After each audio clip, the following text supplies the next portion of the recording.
நண்பர்கள் அனைவருக்கும் அன்பான காலை வணக்கம். எல்லோருக்கும் இனிய தை திருநாள் நல்வாழ்த்துக்கள். பொங்கல் எப்படி இன்னைக்கு பொங்கி நம்ம எல்லாரும் மகிழ்ச்சியா சந்தோஷமா கொண்டாடணுமோ அதுபோல இந்த ஆண்டு முழுவதும் எல்லோருக்கும் ஆரோக்கியமான ஆண்டாக மகிழ்ச்சியான ஆண்டாக அமையணும்னு எல்லாம் வல்ல முருகப்பெருமானையும் என்னுடைய குருநாதரையும் உள்ளன்போடு வேண்டி மகிழ்கின்றேன். நமக்கு ஒவ்வொரு நாளும் வழிபாடு அப்படிங்கிறது கடவுளை கோயிலுக்கு தேடிட்டு போய் செய்யக்கூடியதாக இருக்கும். ஆனா அன்றாடம் நம்மை தேடி வந்து நமக்கு அருள் செய்யக்கூடிய கடவுள் அப்படின்னு பாத்தீங்கன்னா அது ஆதித்த பகவான் தான். ஆதித்தன் அன்றாடம் நம்மை தேடி வந்து நமக்கு வேண்டும் என்கின்ற அருளை வாரி வாரி வழங்குறதுனால தான் அவருக்கு நன்றி தெரிவிக்கும் விதமாக இந்த நாளை நாம பொங்கல் திருநாளாக கொண்டாடி மகிழ்கின்றோம்.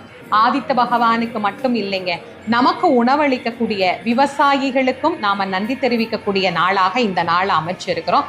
எல்லாருக்கும் நல்ல ஆண்டா மகிழ்ச்சியான ஆண்டாக இது அமைவது போல